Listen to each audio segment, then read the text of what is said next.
welcome all the Ugandans who have joined us this morning through technology in a subject that I feel is not just about COVID-19, but a subject that will remain part of the journey of an entrepreneur. Just to tell you that crises, challenges are part of the story of private sector. There are some fairly recent occurrences in our own midst that reflect this reality. Yesterday and a day before yesterday and last week, there was a story of ShopRite. ShopRite is exiting from Mozambique. ShopRite is exiting from Uganda. It exited from a big economy called Kenya. And the business model of ShopRite is such that they do not need working capital and go to a bank, borrow money to stock their outlets. Because of their big name, suppliers will line up and say, ShopRite, we know you, you'll pay us on time. We are going to give you all that you need. Landlords will be saying the moment ShopRite has put in an application, we dedicate a space for them. But ShopRite is saying the environment is getting tougher, let's contract. Let's retreat to our base place back in South Africa.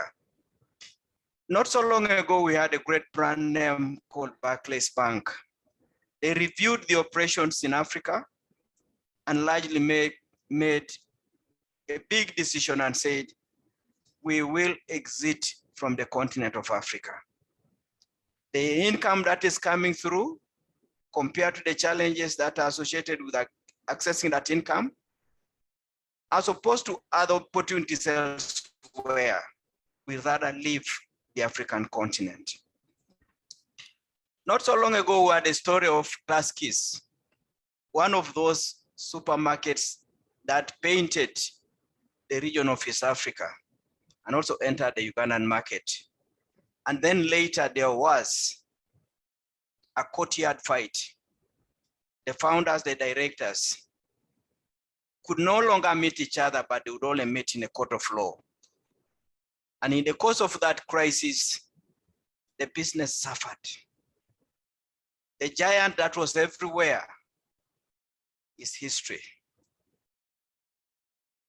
Again, we had a case of a toilet paper, probably the most respected toilet paper making company in Uganda. Something unexpected happened. It got burnt down, the factory. Within a very short time, the competition went on the market, imitated every aspect of their toilet paper roll, in terms of packaging, in terms of size, in terms of colors, in terms of closeness of the name. They had to relaunch and picked up the pieces. They're back in the market, but they had to go through some very painful time. There was also a mattress company that was burnt down within our industrial area in Ntinda. For those of you who follow these events, you'll discover that they had a bit of insurance, but still, even with insurance, there's a gap that you go through for you to get back onto the market. Hence, the need for you to have a business mindset for business recovery. This is not just about the micro business operators. It's about anybody who goes and enters the business arena. And I'm going to now share my slides. And I want to make sure that everybody can see them. I hope I can make them a bit bigger. So that's the slide. And the title is saying, Mindset for Business Recovery. We have overused the word COVID-19. It has served its purpose. And the purpose I want to say at this time is that COVID-19 has been able to demonstrate that no matter who you are, no matter how established you are, no matter your brand standing, there comes a moment when you will be rocked to the bottom, to your roots. And if you are not ready to pick up pieces, you will definitely be in trouble. So I'm just delighted to take ourselves through this subject, fully aware that business crises are not just only about COVID. What COVID has done is to make sure that we are all able to appreciate the power to plan for a crisis. You plan for a crisis internally using your systems. You plan for a crisis using other external opportunities like insurance and other partners that can offer you comfort. But even with all those, you will continue to have challenges in the business arena. So let's just appreciate what a business crisis is. There are a few facts that I'm going to share here. Number one, of course, COVID is a classic case, one that we may never have expected and probably will never go through again in our lifetime. But as I said earlier on, business crises are part of the journey. And whenever they occur, you feel a sense of emergency, disaster, panic, and a sense of inadequacy. And when they occur, your history, your accolades, your wealth, your titles are not necessary. You can't even cite them. COVID just did that.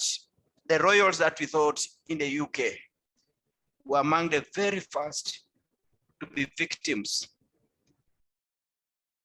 Boris, a prime minister, the wife of the prime minister in Canada, Donald Trump, were caught in the game. The richest economies, the United States, we are talking of Germany, we are talking of Spain, we are talking of Italy. They were rocked until they couldn't believe they are the same economies. Wealthy footballers, top clerics, finest doctors were humbled, and some of them died in the course of this crisis. But I want to hasten and add that crises do not just come in terms of the global perspective. So I want us to listen to this message fully aware that because of the multiplicity of avenues through which crisis can hit you, you need to be ready for them. And readiness is largely in your mindset. I've already said they can come in a global form, like we've already seen with COVID-19. But those of you who have been supplying chicken to Kenya, you saw what happened to your chicken. Kenya simply woke up one morning and said, I'm not giving you 60 days to sell off whatever I have now. I am stopping your chicken, your eggs from arriving in Kenyan market from today. You stocked your farm with the Kenyan market in mind. Overnight, without anybody giving you time to sell off those stocks, the border is closed. The chicken will continue to lay the eggs. The chicken will continue to eat the feeds. The supplier will want his payment. The workers will turn up and they want to work. How are you going to handle that? Some of us have seen national crisis best exhibited by the Afghanistan crisis, where overnight, a country that had a sense of stability was in a chaotic situation. A situation where everybody was left to himself. I just remember when they interviewed the governor of the central bank of that country. He was talked to on a Sunday. On Sunday morning, on that very Sunday, the rebels were entering the city and they were taking charge of the country. How do you respond? It could be a sector issue. We have heard of food and mouth disease in Western Uganda, where this cow is giving you milk every 24 hours, 40 liters. But they have told you, the whole of Western Uganda, irrespective of which farm you are in, we're putting a blanket ban. No milk will be bought or sold from that part of the country to the rest of the country. And your market was not just within your neighborhood, in the village. It was the entire Uganda and beyond. How do you respond?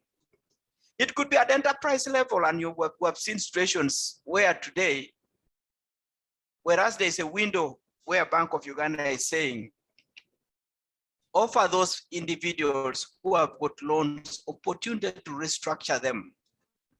up to September 2020, 2021. But some of us contracted these loans and we don't qualify for that kind of a window because we got those loans before March 2020. And because you got a loan before that period, you don't qualify for restructuring. How do you cope?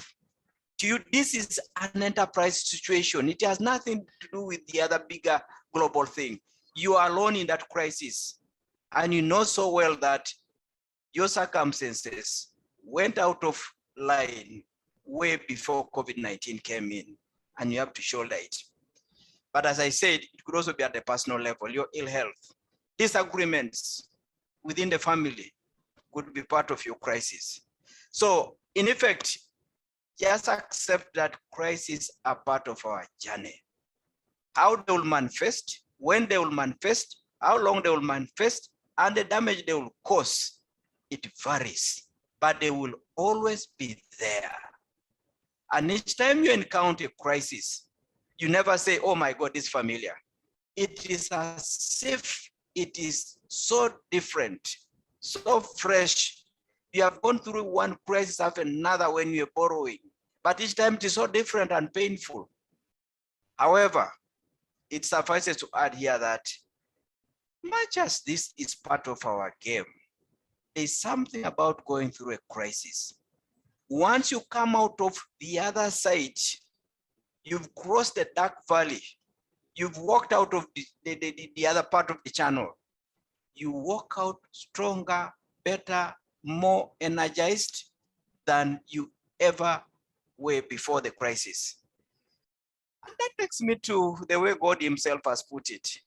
He said, count it pure joy when tribulations and trials come your way. Pure joy. Why? He says, because a crisis will test your patience. Sorry, test your faith, work your patience. And in the process, a crisis will make you complete and wholesome. That's the book of James, chapter 1, from verse 2 to verse 4. You feel like going there and just deleting that part. Why would a good God say you need a crisis for it to become wholesome, for it to become seasoned, for it to become solid? You need a crisis. What a way to be living in this world. In other words, the yoke you will carry will keep coming back. And each time it comes back, it will rock you, sweat you out, deplete your confidence. And our God says it is part of your being in this world. But as I said, if you can only have a certain mindset, you come out the other side much better, much stronger. Obviously, along the way, there will be casualties. But how come we fail to see the potential benefits of a crisis? It's because when a crisis comes, a crisis will hit our levers of business, the pillars of business, the foundations of what we depend on to run an enterprise. What are these foundations? The first thing it will hit is your finances. When there's a dispute among its directors, it will be very difficult for you to have a steady operation where those finances will flow the way they used to flow before. When a factory has been burnt, your finances will be disrupted. When your market outlet has been blocked, you have a chance, you have a crisis on your hands because you have just put in a lot of money to process a solution to deliver to the customer. You have even reached the border. At the border, they tell you, take back your goods. Your finances will be directly affected. And anything that touches your money, it has immediate direct effect because suppliers will be knocking. Bankers will be saying, where's the money? Regulatory bodies will be saying, where are the taxes? So anything that disrupts your finances, you don't want to see anything that's good that will come out of this. It's not a pleasant thing at all. The second thing that follows immediately in those circumstances of a crisis is your focus, your dedication to a medium-term and long-term view or vision, gone. You now have to live one day at a time. How do I deal with a truck at the border? How do I deal with a driver who is in uncharted waters? How do I deal with perishables at a legal border when I don't know for how long the border will be blocked? How do you think medium term in those circumstances? How do you go and talk about buying another two trucks? Your focus is immediately reduced to today.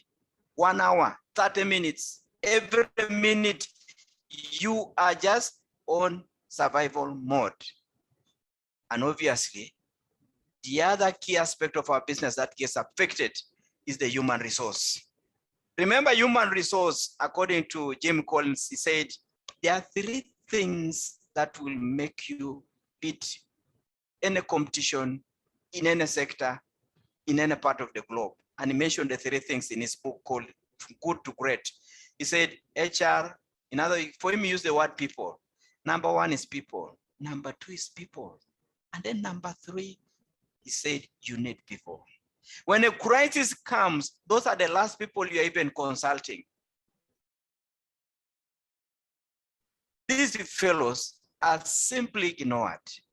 Structure is thrown out. You are not listening to them. When you are trying to listen to them, it's like that they are talking slowly. And you want to cut their conversation, ignore them and keep moving. In the process, you deflate their esteem. In the process, they begin to say, my God, shall we survive this situation? And it is these 3 things, the finances that have been disrupted, the focus that has been disorientated, and the human resources that have largely lost structure, that will leave you in a dark spot for a while. How many of us owning schools, owning tourism-related agencies have had a moment to have a chat with our own staff, much as they're at home? A crisis will just make you see that, you know what, let each one just be alone. But as that happens, I want to say there's good news. Good news, not just because it's captured in the quotation that I gave you, which says, if you go through a crisis, your faith will be tested and strengthened. Your patience will be worked upon and built. Your wholesomeness and completeness will be done. The good news is that each crisis must come to an end. And when it does, few people will even remember that there was an enormity of a crisis once it is gone and over. There was a time when HIV was just taking toll of the globe. There was a time when we had a crisis in northern Uganda of a disease of a viral nature. And every other minute, every other day, you just said, oh my God, this thing is going to eat us up. This thing is going to eat us up. Today, we are living with HIV. We're managing it. The crisis that we had in northern Uganda, it went and it was over. Humanity will always triumph across all its challenges. The challenge is, what will it leave behind as the wave passes? Number 2, what will be the depth of destruction? Number 3, when will it end? Because you want it to end now, but you have no control of that timing. So, however, when a crisis is over, no matter how that crisis was resolved, the battle to pick up the pieces, to survive, to flourish, that battle does not rest in collectiveness as a sector or poultry farmers who have been taking chicken to Kenya. In a crisis, you are all talking to each other. What do we do? Whom can we talk to? Let's talk to the minister. When the crisis and the border is opened, on individual basis, you must go back to the Kenyan market, check on those customers, Find out how they manage to survive without your supplies. Check whether you can still get them back because they managed to get a solution. You lost out, you disappeared because of a political decision. For 2 years, these fellows got a solution, either within Kenya or in another country or completely from outside Africa. How will you go back there? That's the time when you don't have to call your minister and say, you know what, Mr. Minister, you opened the door for us to take the chicken back to Kenya. However, I found my market has been taken by suppliers from Brazil. Mr. Minister, can you talk to your counterparts in Kenya and stop them from importing eggs from Brazil? Impossible. There is a limit. You take over from there. The collectiveness resulted in the door being opened. The door is opened, you are on your own. And here's the other thing about a crisis when it is over. Customers shall come back and compare you with the competition and your past. Many of us have been reading how the newspapers and the media has been evaluating schools after the results of Senior 4 and Senior 6 were released. If you were not on, as an institution, able to put up a spirited output, people forgot that we were getting those results under the circumstances of COVID. People were back to saying, no, I'm going to pick so and so because they seem to have the resilience. A customer that you thought, oh my God, you've been with me, you would be saying, no, no, no, no. I'm going to St. Mark. I'm going to SMAC. I'm going to, these fellows are able to respond better. When a crisis is done, the customers will never shy away from comparing you with the competition and your past. They shall not mind how the competition sailed through the crisis, whether they were given support by their benefactors abroad, whether they were given some leeway by their suppliers and given some fortune. The customers are simply said, we don't know how they managed to pull through and come and serve us better than you. We are going to go with them. If their government supported them to come and serve me better, I'm going to go with them. A foreign government has provided leverage and strength to your competitors, and they have come in to take over your customer. The customer will say, I will move with a better supplier of my needs. You used to be good. The crisis came, somebody used other resources and has come back to serve me better than you. I'm shifting. The customer shall not be patriotic. Do not count on patriotism.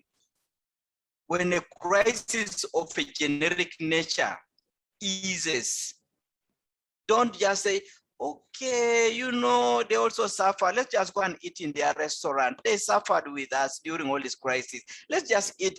There's a better food the other side. They serve us better. The food is good. The ambience is fine. But let's just eat in this fairly bad place because they are trying to recover. Let's give them some money. Impossible. They will not try to understand your painful past. What the customer will be saying, I am back to what I know, value for money. But as I demand for value for money, I'm coming for value for money with my limited resources because the crisis that came in hit all of us. My money is limited, my envelope is tiny, and I'm going to demand for value for money, but with certain speed, with certain respect, with certain connection. If you are not willing to do that and you are just saying, well, no, you know, we're all recovering from the past, forget it. When a crisis has passed and there's something about a crisis which tends to make us go into a tent of collective lamentation.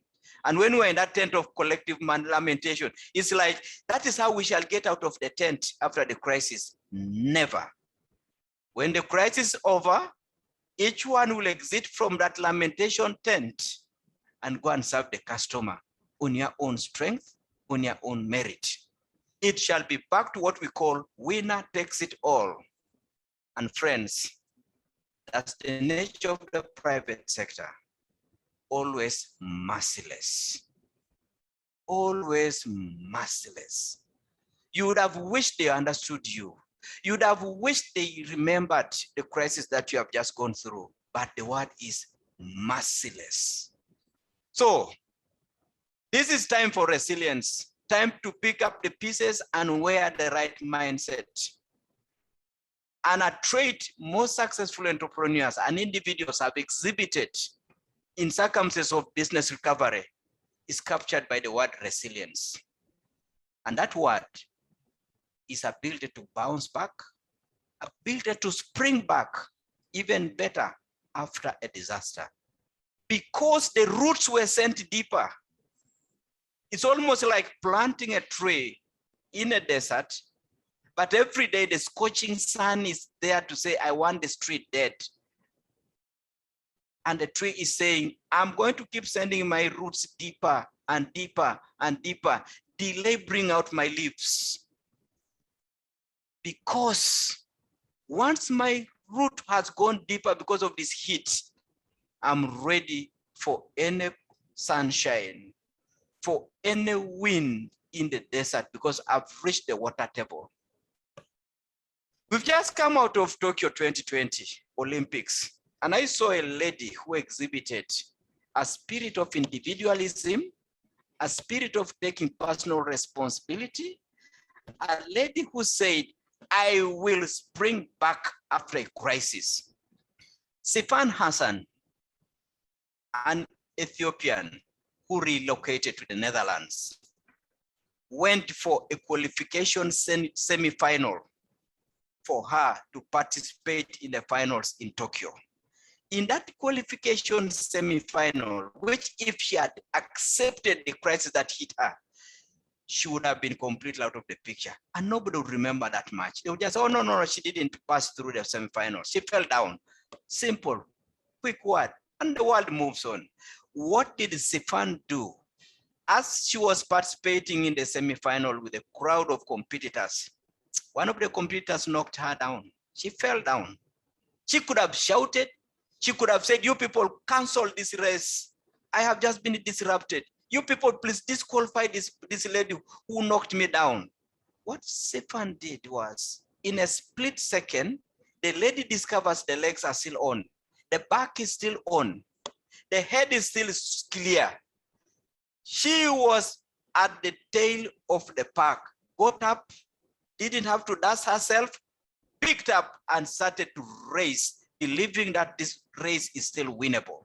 Knowing fully that this is up to me. I know everybody will understand if I pulled out. She said, this is a personal call, and I'm going to respond to this call with a spirit of steel. She went and started to overtake the pack one by one, one by one. By the time she was left with just 2 meters to the end, she overtook the person who was at the head of the race and became number one in that semi-final qualification race. Later, what did the lady do? With that renewed energy and adrenaline, Sifan went ahead and got 3 medals, 2 of which were gold. One was bronze. If you compare just that achievement to what our entire nation did, we got 4 medals. We got 4 medals.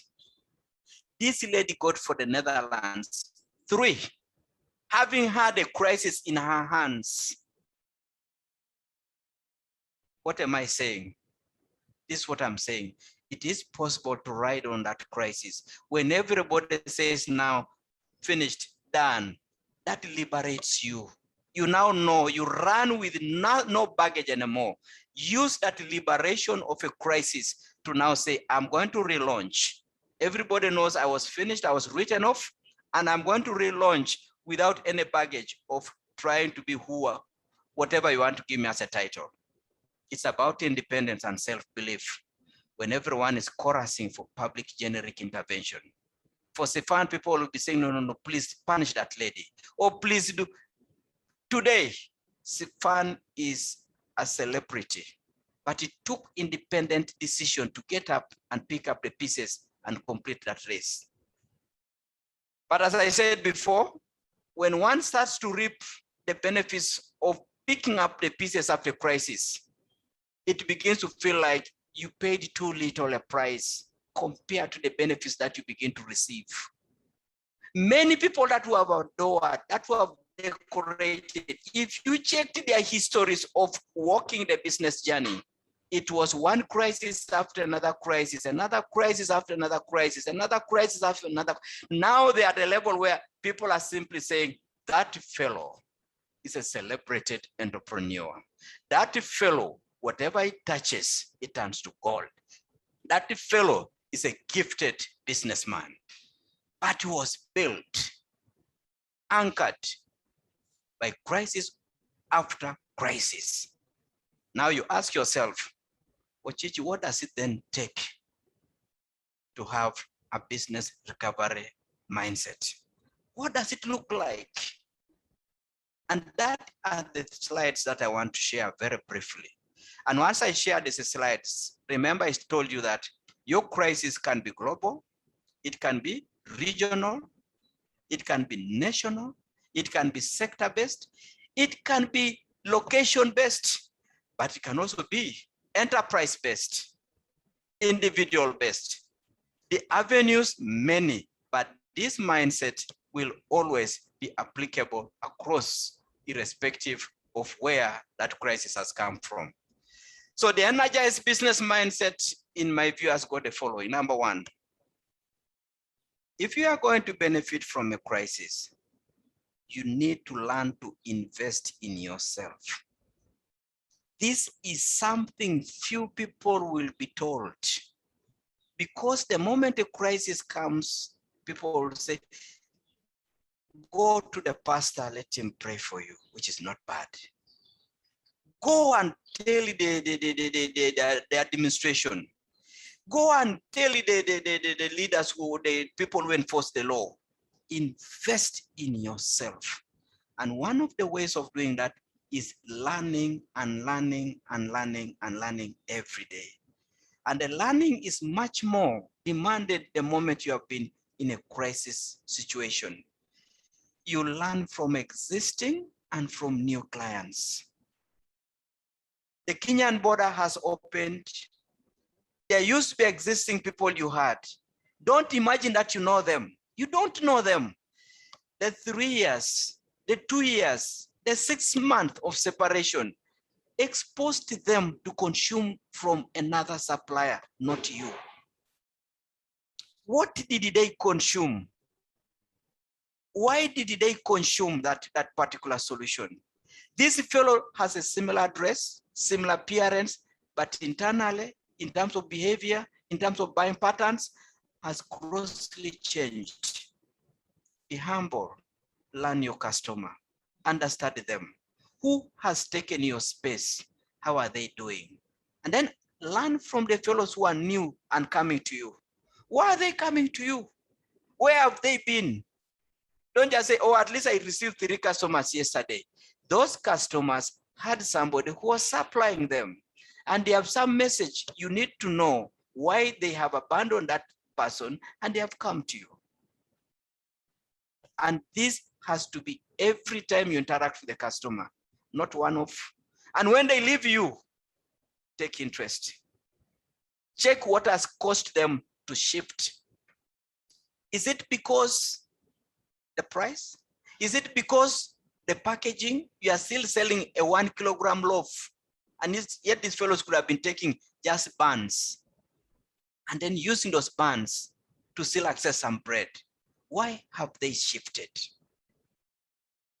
Learning about the customer afresh, not once, every time, is important when you have gone through a crisis. But as you do that, avoid luxury for yourself. Where a crisis has had a mega effect across the economy, affecting the buying power of your customers, the customer would be the last to see you splashing a lifestyle that demonstrates you are still showing them that you are the great one. And then you continue to rip them off with their limited resources as they emerge out of the dark corner that they were pushed in by a crisis. When a customer is in pain, please limit rewarding yourself and try to pass these benefits to your client. Thirdly, As you invest in yourself, learn how to maximize every resource. And for us Africans, we imagine there are only 3 types of resources. We think the only resource is cash, physical assets like premises and machinery, and then the HR. Wrong, wrong. The other 2 resources you need to manage so well, and for which a crisis should be able to make you begin to appreciate them more, is time and information. Every minute when you are awake, what are you using your time on? What do you do with your time when you are awake? What do your staff do when they are waiting for a customer? The other resource is information. There is information about the customer who now says, I used to come to you every 2 weeks. Now it's coming to you once a week. There's information in there. Why can't you talk? Spending 2-3 minutes just saying hello. Having a day, a time, a slot once in a week to just call your key customers and just say, I've been analyzing my records, and I'm seeing that you are no longer taking these items and this one and this one and this one. What could be informing your decisions? That information is not only good for you to serve that client, it is information for you to serve other clients of a similar nature that you may be about to lose. Information. And whenever you get information, analyze it to see trends that are emerging. And once you have seen the trends are emerging, make a decision. Make a decision. A client should never pay for your inefficiencies and your carelessness and your arrogance of failure to appreciate the availability of information right in front of you, and you're ignoring it. Just because you've recovered, just because now you're able to pay a bit of your power and electricity and you can pay your school fees. Don't comfort yourself too quickly there. But also, as you invest in yourself, a crisis will now make you cross lines you'd have feared to cross. That's the moment for innovation. Innovations that will lead you to serve a customer better, reducing your costs, improve your efficiencies. And the scope is big. Online solutions. These solutions are not as easy as you hear them. Everybody can go and start serving people online. But how many people are now suffering because people are taking advantage of others because you don't get contact? And how many people are using your name online and damaging you even more? How do you correct that? How do you work from home? And as you work from home, do you want to assess to what extent is performance even better when people are working from home? And this is the moment for you also to start saying, you know what, I know I've been giving you to look after finance, but you're also very good in marketing. Please, madam, can you be giving some bit of time to the marketing function? Join this team. It is time to test technology. It's time maybe to outsource some of the work you used to embrace just because you wanted everything to be in-house. Invest in yourself so that at one point in your life, you must be able to go where there is no path and leave a trail or a path for others to follow in your wake. Mindset point number 2 you need to embrace is investing in networks. Networks are an asset.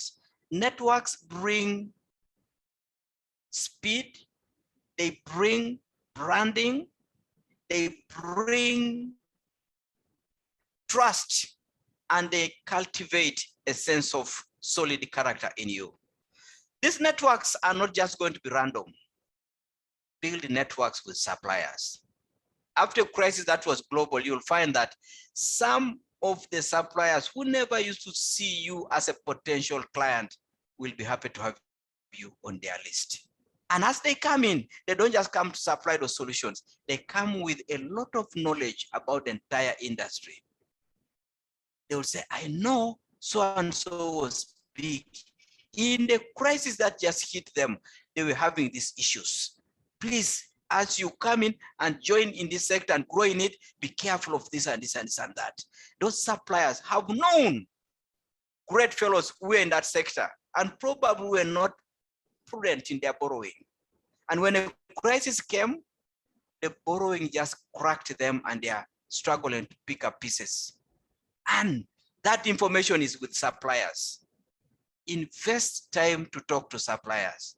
Have a moment in a week, in a month, where you just have to say, you know what, I'm not talking to you today about suppliers, I'm about supplies. I'm not talking to you here today requesting for you to delay collecting your money. I'm talking to you today because I just want to know, what are my peers, my competitors doing that I'm not doing? What is it that I'm currently doing that my peers are not doing and is causing me to become inefficient? Those questions are cardinal, they are key. But as you present them to a supplier who has had broad interaction within your sector of business, you will be amazed on the jewel of wisdom you can extract in those interactions. But also you invest also in the networks. This is the time to appreciate the power of experts. Experts are available virtually in every sector. Expertise is available almost everywhere. But when things are good, we don't even need to know who could probably have enhanced your performance. How many times have you called your auditors to just do an audit and check your performance for the last 6 months? This is the moment to just say, Miss Auditor, I know you're a bit free. I can't afford you. And you also know that I don't have the resources. But Miss Auditor, I've been having my school for the last 3 years. Take some time and look at my records. This is the time to review how the school has been performing for the last 6 months. You will be, 3 years. You will be amazed how much that expert will bring out. And then you discover, oh my God, this fellow does not even own a plot of land. But when it comes to analyzing business records, this is the resource I need to be close to. Please use these moments to reach out to experts in different areas of your operation. Bring an expert to look at your HR. Things have been in tough situation. These fellows are experts, but they also say, we also do not have work now. Give me opportunity to do something for some modest payment. It is the moment to start appreciating expertise. But also, there are those peers that you've been working with, and some of them were arrogant. This is the time when that arrogance has been completely leveled out. A crisis will narrow the space for arrogance for anybody. So virtually, this is the moment for you to talk to people that were very difficult to meet. But right now you call them, they'll tell you know what, come and have a cup of tea. I own 3 hotels in Kampala. I'm in a crisis. Come and let's have a chat. This is what I've been trying to do to try and get myself out of this crisis. These are people who are not available to be talked to. Right now, they're available. Take interest. Invest in those networks. There are also networks that are associated with giving you capital, specifically loans. If you already have a loan, get closer to your bankers at this time. Talk with them. They already know what's going on because you are not the only one in that sector they are dealing with. But they are looking at the 8 of you, and there's one of you who is closer to them and is updating them. You know, when things get better, this is what I'm doing, this is what I'm doing. And people are saying, this fellow is honest. This fellow is updating us. This fellow is saying he will not touch any shilling from this business. Should things resume, this is the person we need to consider and restructure his loans. Get close to your finances. If you have been dodging them because you borrowed wrongly, it's time for confession. Just go to them and they say, you know what? I know a crisis has been around, but even before the crisis, I had mishandled my borrowings. I want to have a chat. You will be amazed what that would mean to you. Because many people think this is the time to keep away from the bankers as we shout and make noise with the government to try and do something collectively for every business person. And I'll come to that point shortly. However, I also want to caution you, limit the urge, the desire to go for new loans, no matter how attractive the facilities are. Here is my quick guidance. If you are going for a new loan, most likely there should be waiting orders. If they are there, go ahead. Number two, if you are going for a new loan, most likely it is because you are getting a cheaper loan to pay off a bad loan. And there are banks now that are looking for fairly better clients because banks are saddled with a lot of resources. So please, before you rush and get excited about loans, never ever imagine loans are just your Panadol. A loan is in there to create value for the customer. Are you picking a loan that will create that? Or are you picking a loan that is more expensive than the existing facility just because you want to pick a loan? You are graduating from formal banks to microfinance, microfinance to money lenders. Friends, that trajectory is headed in a wrong direction. And the price to pay is not anybody's guess. Everyone knows it, and you yourself, you know it. And as you invest in your networks, I want to say this. It is okay for you to shout for support from public resources, your government, your district, your locality, your market area where you're operating. Shout for that support. But here is the message. Do not pin your hopes on those things. After you have given your best, your pressure, recognize this. Public solutions are always characterized by scarcity of resources. And because of that, it takes time for people to access a public solution. These are generic, everybody is invited. When they say, we have got 200 billion for SMEs. SMEs are they're over 1,500 that are of a certain size. How many of those will be touched by the 200? Good luck if 70 of them get it. How about the 1,400? Who stopped every activity saying, by the way, did you hear the announcement?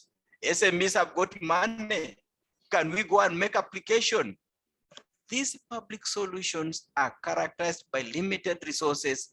They take time, they are generic, they are unpredictable, and they sap your energy and disorientate you. However, should you get any of those public resources, never join the typical peasants who say, we've got the resources from government, or that was just a government resource. Receive it and count it a blessing. Optimize every resource you get through a public route. Use it to accelerate your journey, because in the normal circumstances, you're the one who got it. Others who wanted it didn't get it. Can you demonstrate a difference that shows that you got that public resource? Or are you going to get there and begin to get yourself numbed, accustomed to shouting at public offices for rescue? You take that route, then you get another, you knock a door again, then another door again. Then if you survive in the private sector for another 5 years, good luck. Public resources have got that is subtle effect of switching off focus, self-belief, and resilience. Be careful. Also, you need to have a microscopic review of the competition. And this is key. In a crisis, when things begin to get better, believe me, if you used to be alone, which is never possible, others will join you. The truth is, there will always be a competition. But after the crisis, some of your competitors will be more hardened, more established. They have reviewed all the things they have been doing, and they are saying, we are going back to the market like the way Sif and Hassan did, with greater adrenaline, she went back to join that race with greater adrenaline. And the fellows who thought they were still competing with a Sifan who was having a normal kind of a burst of energy, they didn't know that the competitor that has just come from the back has an added adrenaline. And if you do not adjust, she will sweep you away. The competition could be a stronger new entrant. Stronger new entrant. Ask yourself, how did they become stronger? How come they have been taking interest in my space? Is there something I've not been doing? A new entrant has come in. Are you aware? Or you are still saying, you know, we're just starting now. Things have been bad. I'm just starting. A computer is coming and it's ravaging in your territory. You're still singing the other song of a crisis.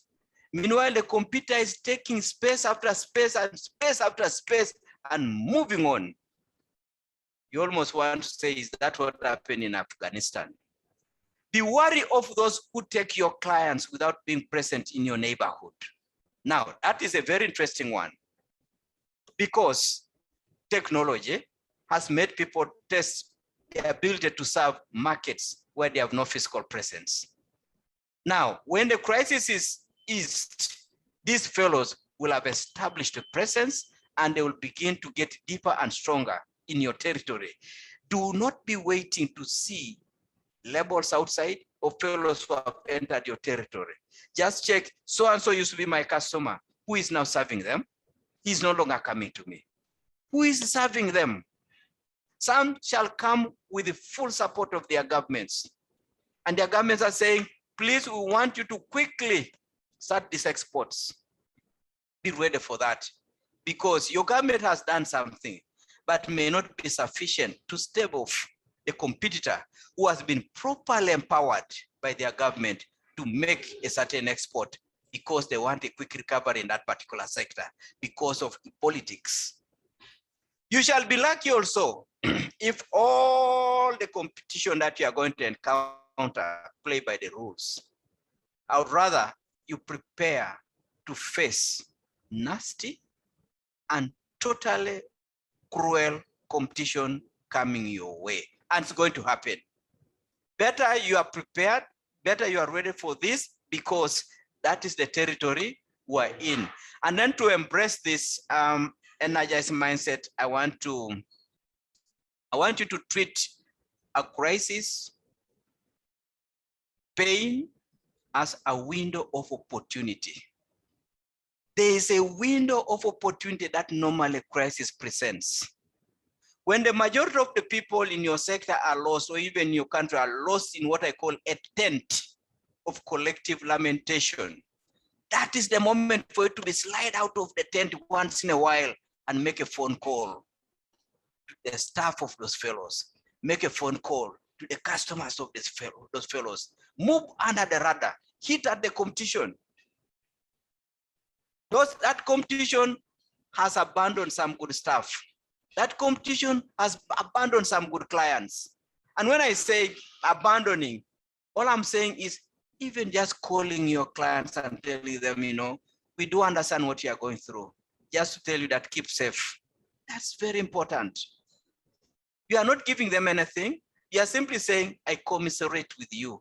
You've had them, they have buried a relative. Show them that you also appreciate that kind of pain they are going through. Learn trade secrets of the competitors. This is the time when almost all the secrets are on the open. You get the secrets from their best employees. The other day, all over the papers, they were saying, these are the best teachers in maths, in biology, in history, in whatever. And those teachers right now are struggling to survive. There's no food at home. They have children to give something to eat. They have got children to go and take to the clinic. You've been told that this fellow was the best mathematician for the country. Trade secrets, this is your opportunity. And it happens everywhere. Connect with premium suppliers who never used to serve you. I talked about this already. Because these suppliers now are having a diminished market share and they're available to talk to anybody. and pour out on how the market leaders managed to get to where they are. And also, this is the moment, a window of opportunity to introduce internal changes in your operations that would have been unpalatable, undesirable, painful under normal circumstances. And you need to look at all the following areas. As you use the repositioning strategy, look at your HR. How have you been rewarding people? Oh, this one is called a clerk. All clerks have the following salary. Maybe this is a time to say, no. Apart from just calling people, these are your ranks. We also want to reward you according to where the resources are coming from. Where are they coming from? A customer. If somebody is bringing more resources, but is still labeled a clerk, why don't you reward that person more? And people will just say, anyway, you know that the fellow is rescuing us. That fellow there, the way he's doing things, let the fellow receive his money. You are younger, but this is the time for people to accept that a young person can be paid more than a much older person. Operations, look at your operations. Policies to curb wastage. Look at your finance. You used to underestimate debt collections. This is the moment to say, you know what? Let's go and pick up whatever we can pick up. This is the moment to say no more, but there's no more granting loans without the following policies in place. This is the time to put policies in place to handle debt collections or selling on credit. This is the time to now say, you know what? We used to over-diversify. We're throwing resources left and right. Never shall we start an enterprise without that enterprise having a timeline to return the resources to the mother company that gave it the resources. So that those individuals who are benefiting from an enterprise you diversified in two should know things are changing. And they are changing because the circumstances are saying, don't continue the way you used to do. Owner's drawings, when you have been picking money before, it is time to start saying, no more doing this, time for them to start having a salary. Marketing and customer care, technology, all these are areas where you have a window of opportunity to sit through. As people are lamenting, sit through these areas. See how you can introduce systems, policies, simple manuals, ways of operation, models on how to serve customers better using these 5 areas and be able to get yourself ready for a better relaunching and repositioning. But as I come to a conclusion, I want to say that to relaunch faster, there are a few more things you need to start taking under your belt. Number 1 is limit grieving or lamentation time. You know, when everybody is lamenting, when everybody is waking up and they are looking for news in the social media, people are all talking about how things are getting worse. You pick a paper, you are looking for only what is darker and more bitter. You need to limit that lamentation and grieving. And you are asking, how can I do that? One of the things that God has put in humanity is a sense of gratitude.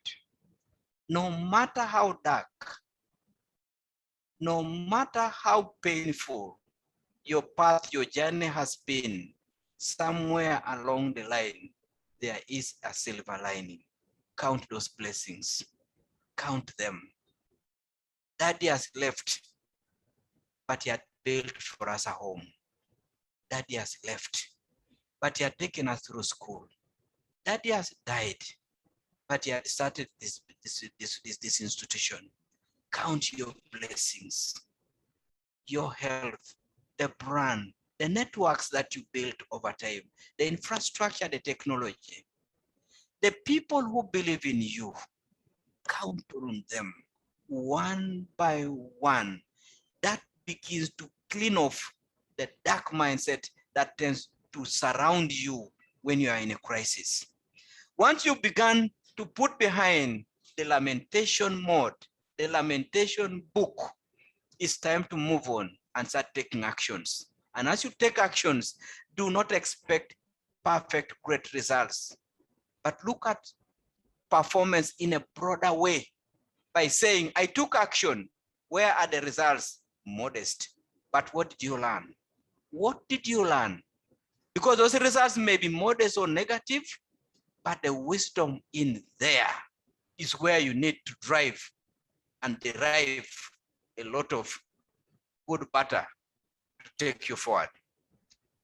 This is important because in life you will regret more the things you didn't do. Because you say, if I tried it, this could happen negatively. If I do, the brain is all the time taking it towards negative. In life, you regret more the things you did not do than the ones you did, but did not turn out as expected. Because people always say, you tried, but you failed. It's normal for you to fail. But there are many things you missed to do that you could have done and you didn't do because you're trying to perfect the things before you take action. Friends, there is no science, and I want to say this carefully, no science that predicts outcomes of our actions, nor does our God give us a video that predicts what our planned actions will turn out to be like. God simply says, I will bless the works of your hands. Get started. Sweat it out, move. But as you do that, the leadership is in your hands. And you need to learn to be decisive. Each time you make a decision, let's get those resources. And I want again to say that in life, again, very few decisions are irreversible. You made this decision, it was wrong, rework it. Take another decision. Implement that decision now. Learn again. See the results. Again, adjust, repeat the process. Over time, you build the credentials, the strength, the stamina that has been associated with all great achievers in the world. And as I close, I want to pick up a fitting quotation from a great achiever that the world gave a series of challenges, and that man is no other than the great African Nelson Mandela. His life was a living series of crises. He said this, among many things that he left behind. Quote, for a situation to change, you have to change. Don't wish it was easier. Wish you were better. Don't wish for fewer problems. Wish for more skills. This man. Don't wish for fewer challenges. Wish for more wisdom. Then he concluded by saying, you can't grow without a challenge. End quote. What a statement from a man who paid the ultimate journey that any individual could do for the sake of his fellow citizens. What he has just done here is to rephrase God's own words in the book that I quoted earlier on, but in a way that is easy for us to associate with. Friends, I want to leave it here and just say that Enterprise Uganda is positioned to share with you all that we can to make SMEs pick up the pieces, move on, reoccupy the spaces they're supposed to do, and become a great source of the great enterprises who are looking for to run our country. I thank you. Over to you, Ronald. Thank you very much.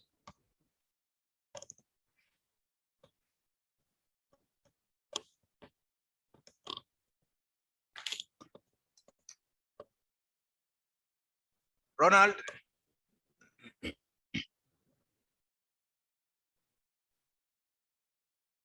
Thank you. Thank you, Mr. Hello. Yes. Yeah. Thanks a lot, Mr. Ocici, for those submissions. It was a very insightful presentation.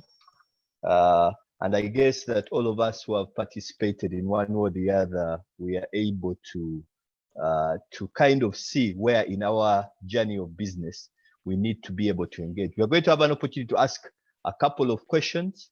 You can post your question in the chat box. I'll give an opportunity to 3 people to ask if you put up your hands. We have one question, Mr. Ocici, as we prepare for the rest. It is from Baine. Baine says, how do you maximize information from clients as a sole entrepreneur while at the same time trying to build systems?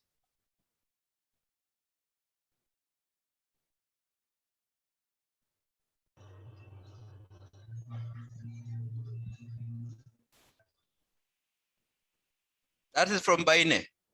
Yes, that's from Baine. Do we take another 2 or how do we go about this?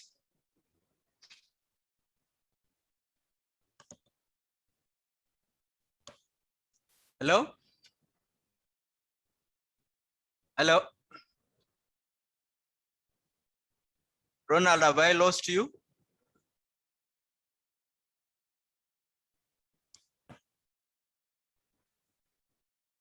Hello? Ronald? I seem to have lost Ronald.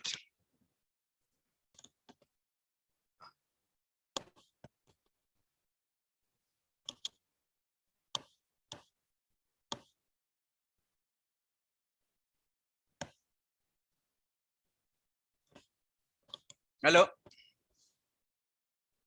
Ronald, are you back? It is on, eh? Very good. Mr. Edie, you can go ahead and answer that first question as we receive others. Okay, very good indeed. So, Baine, first of all, thank you so much for a brilliant question. And her question, as I may paraphrase it, she says, how do I maximize information as an individual that I get from my clients while at the same time building systems? This is a sweet question, because for you to build the systems, there must be an experience, there must be a feedback that you have gotten, and on the basis of that, you are now to put in systems. Let me pick an example. For example, customers are coming in and they are saying, you know, I always want to go to a facility for a gym in the evening, but your facility opens at 4 o'clock. Sorry, at 8 o'clock. I wish I could pass from the office at 5, be done by 6, and I go home. That's the feedback. Now, once that is the feedback, you now say, okay, this feedback, how many customers might want to go by this kind of a suggestion? Once you find that it seems to be something that could be applicable, you now establish a system where you change your starting time, and then you get another team of staff who will come earlier in response to the way you now want to serve the customers. So you use the feedback from the customer to adjust your systems in terms of HR, in terms of opening time, to be able to look after clients. Another feedback could come from a customer where they are saying, you know what, the challenge now, my kids love bread, but I can't afford bread. Because now this time, we are no longer just talking about systems here. Somebody is saying, the customer is saying, the 1 kilo thing I can't afford, but I'm now beginning to go and pick for them some simple mandasis.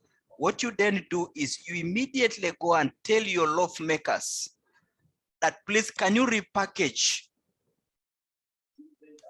a packet of loaf, which is now ½ kilo, because I've got customers who want something smaller so that they can continue eating bread. If the minimum size is 1 kilo, I'm going to lose all those fellows. They just shift completely to something else. Yet if I just adjusted my production system to now move from 1 kilo to have a combination also of ½ kilogram, you'll be able to look after your customers. So please, feedback is meant to create an analysis, which if the pattern is informing you to go in a particular direction, the next thing you need to do is check in your areas of changes that I talked about. I talked about finance, I talked about operations, I talked about marketing, all these areas. You go in there and just say, which of these areas can I have a system change to accommodate what the customers have been telling me? In brief, the best systems are systems that lead to better service to the customer. Thank you. Thank you so much, Mr. Ocici. I wanted to hand the mic to Bravocious. Brian, you can quickly make a comment, and then we'll take a couple of other questions. Brian, over to you.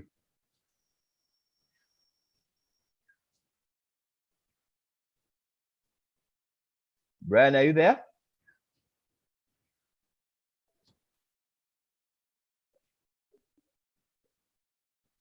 Go and help me, Brian. Brian, are you there?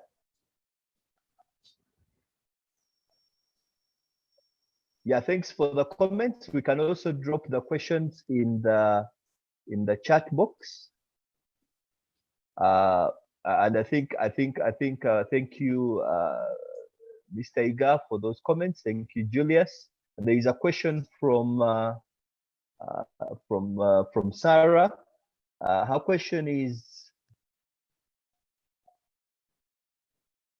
how do you balance getting information from clients who you had and are no longer coming without making them feel like you are nagging them? The question is, how do you balance getting information from clients who are no longer coming, like clients who left, but you get information from them without making it feel like you are nagging them? Interesting. In fact, let me say this, many times before the client leaves, they would have wished to have been given a window, because many of us are people of human beings of habit. You get used to getting your solutions from a particular source. Now, so they would wish there was a way they could comment and give feedback. If you had given that window, they would be happy to use it.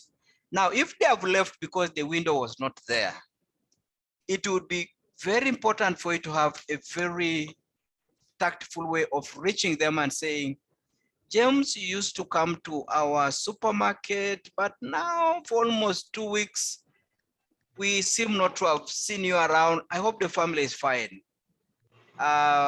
Anything that you think we could improve, you need to get to a point where this fellow knows that you are genuinely interested in getting feedback from customers. Many solution givers are arrogant when they are dealing with customers, especially when they have been challenged. But once somebody sees that, oh, I can be contacted, I seem to be important, it takes time to call me, the fellow will say, you know what, right now maybe I'm busy, but can we have a chat at this hour? I want to give you some feedback. And please, at that particular hour, take interest. And the other thing also is, should you receive that kind of feedback and you've used it, you could go back to this person and say, thank you so much. I learned what I didn't know about my own business, and we have done the following and things are now getting better. The moment you do that, this fellow will even say, by the way, I just gave you only a few things. There are more things about what's happening at your business. He's giving you a bit of a test of what they know, and they want to see how you can use that and to what extent you are serious about feedback. You've seen many organizations having suggestion boxes. Very few people ever sit down, write, and put anything in that suggestion box. And then also rarely do owners of the so-called suggestion boxes actually go and open open that padlock and get to see what's inside there. So it's a tact that you need to build, but also as you do it, give feedback to people about how you benefited from their feedback. Thank you, Mr. Ocici. I will hand over to Brian Bravocious to ask his question, and then we'll take a couple more. Thank you so much, Ronald. Thank you so much, Mr. Ocici.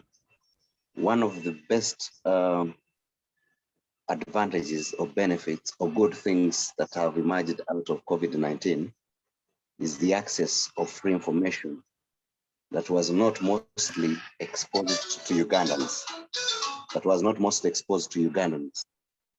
I must appreciate that Ugandans are getting to understand the reality of businesses. And when Mr. Ocici talks about the arrogancy, here comes in two kinds of people that we have, an entrepreneur and a businessman. Majority of people who are arrogant, selfish, foolish, and with greed are the businessmen. I'm sorry to use that word. Once you align yourself to being a businessman, then which means you'll be taken over by those three poisons: greed, anger, and foolishness, stroke ignorance. And once you accept to be taken over by greed, anger, and foolishness, stroke ignorance, then your business will always be very stressful. An entrepreneur is someone who will never forget his mission why he started his business. An entrepreneur will always look satisfying his clients and not all the time profiting. An entrepreneur is somebody whose money becomes secondary, but the primary role is why they started this business. And most especially some of us, we align ourselves to value creation. So when you're looking at value creation, means that a customer is priority, feedback is priority, making sure that whatever you do, money is put as secondary. And once you put money as secondary, which means you will start seeing your business grow. This is where we drop the arrogance. This is where we mind about the customer complaints. That's where we even have less time for negativity. Because when somebody comes and complains of your business, the first thing to put up defense is negativity, is thinking that there is an enemy out there who wants to bring your business down. But just because when you're a businessman, all the time is money, money, and once money no longer comes, that's where you become frustrated. So in this period of COVID-19, all businesses that have started under entrepreneurship, they are going to thrive. They are not making profits, but they can't give up on their what? On their journey. The businesses, those who are into business, this one fails, they jump onto another one. The other one fails, they jump onto the other. In the end, you find that they have lost all the money, even when they had gone, we have got all the billions of money. So thank you so much, guys. I am very, very humbled. And I'm particularly humbled with Ronald. Thank you so much for leading the team, but we appreciate so much as the business community. Thank you so much and all the best. Thanks a lot, Bravo. Bravo is proprietor of Bravo Shoes. I encourage you to go and visit him, but he's also a member of the Casita leadership. We're very excited that you are here today. Edie, there are a couple of other questions as we bring this to a close. Maureen asks that I am caught up in a situation where I am employed and I still manage my business, and I need capital to invest in my business and from the employment that I'm doing. So how do I manage that relationship? That question is from Maureen Nakabugo. And Amani asks, what effective tools can a business use for quick customer feedback? Some quick tools that can be used for quick customer feedback. Edie, you will deal with those, and then we will bring the session to a close. OJ talks about relearning the 10 pecs. I encourage all of you to take interest in joining, doing the ETW. He knows the pecs. Santino, thank you for reminding us about them. I think Mr. Ocici today has spoken about them in his message, but it's at the core of what we do at Enterprise Uganda. Mr. Ocici, over to you. Okay, thank you very much. There's a question from Maureen. I'm employed and my business needs capital. How do I access more resources for my enterprise? I want to say that all the time, there will always be a need for more capital in an enterprise. Doesn't matter how big you become. You will always need more money. But the first thing you need to do is to recognize that there is a whole range of sources of finance. The first one, of course, is equity, the owner and the resources that the owner can give. The second one is reinvested profits. In other words, you made a bit of profit. Did you reinvest part of it? Thirdly, you've got to get now to the customers and get a supplier's credit. You can also get deposits from the customers. You can also get to some of the idle assets that you may have, and those can also be a source of capital. You can also talk of donations, and then finally you can talk of loans. Now, as I talk of this whole range of potential sources of finance, I want to underscore one point. If you deal with the first two so well, in other words, you as the owner of the enterprise, you've sacrificed and made sure that you've stretched every resource that you have beautifully to create a growing enterprise. And it grows because you are generating profits. The profits you get, no less than 50% you're applying back. If that happens, almost without you even having to beg, the other subsequent sources of finance will begin to look for you. It is a must. Suppliers will start saying, you started this business. It used to serve just about 10, 20 plates per day as a restaurant. Now you are reaching 150. Can I supply you with chicken? You pay me every 2 weeks. Can I supply you with the passion fruit? You pay me after every 1 week. Can I supply you with the beef? People are watching the pattern that you have been able to generate in terms of organic growth. Each time I see people saying, where can I get more money? Where can I get more money? My first basic question is, how and to what extent is internal growth being exhibited in your enterprise? Where were you 6 months ago? Where were you a year ago? Where were you 3 years ago? If in that period you've been stagnant, there's something about the first two sources of finance you need to fix. If you do not fix those two and you rush to the other sources of finance, unsustainable, unlikely to take you through the game. Because as Kiyosaki said, no enterprise has ever become sustainable without mastering the art of reinvesting profits. So, Maureen, we can have a better discussion on this subject, but the only thing that one would want to know is that to what extent has your limited investment in terms of resources been able to generate steady increment or steady growth? If it has happened, welcome to the journey of a potential wealthy entrepreneur. If it is only going to expand because you went and took a land title, because you managed to get a bit of a rental house here and you have a land title, then the only time the thing happens to expand is when you take the land title to the bank. Trouble, trouble, and trouble again. The other question is, how do I get a tool to secure quick customer feedback? I wish it was very, very easy and quick and effective. It would be much easier to do this. But I want to first say, certain sectors have been able to perfect this.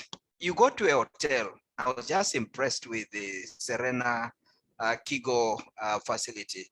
Just before the lockdown came in, we had a retreat there. You finish the retreat, you've spent a night there. Within the next 24 hours, there's a feedback coming to you. There's a form coming to you saying, please, can you quickly tell us what you liked about us? Now, here is interesting about this particular experience I got with Serena Kigo. When I gave a feedback and I specified a particular lady who kept and remained seated around the toilet area because it was a tent in the open, and then there was a toilet area. The lady was, each time a person goes into the toilet, she goes and cleans. Each time the person goes to the toilet, goes and cleans. So when I gave the feedback, I said, I was specifically impressed by a lady who on such and such a date was so keen about the facility at our conference, and she was cleaning. I didn't know the name. Quickly, they came back to me and said, Ms. Ocici, thank you for this very, very specific feedback. That lady is called so-and-so, and we're going to give her that particular feedback. So, customer feedback, there can be a way you can do it. The most difficult thing about customer feedback is processing them. I said suggestion boxes are good, but most of the people who have tried to use a suggestion box, somebody either opens the suggestion box and does not process the information, or they just say, oh no, we put that one there for cosmetics, and people have learned even the key to the suggestion box has been lost. So come up with something very basic and look at the things that in your type of a business do matter. Is it the cleanness of the toilets? Is it the reception and the check-in? Is it the food? Is it the checkout at the counter when somebody is making payments? What are those things that matter in your type of a business? Capture them in that simple form, but that form should be in such a way that somebody doesn't take so long to respond to it. And once people respond to it, get a way of making people believe that whatever they take time to fill out, it actually gets read and utilized in improving the performance of the entity. Thanks a lot, Mr. Ocici, for that submission. We have just space for one final question. We just want to wrap up in the next 5 minutes. We have overshot our time, but I request that we just take 5 minutes to wrap up.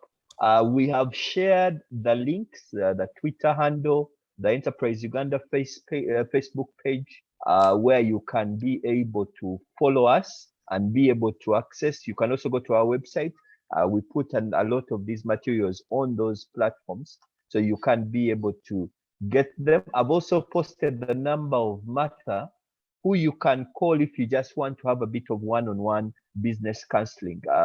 Mr. Ocici has an entrepreneurial hour every morning from 7 to 8, and you can be able to book a bit of time to be able to do that. So I have posted Martha's number. You can get in touch with her and she can be able to organize.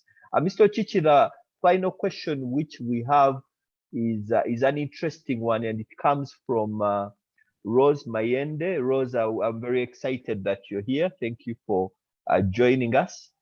Rose is in the space of children's wear and children's accessories. Rose says that some of us are into importation, and as long and all along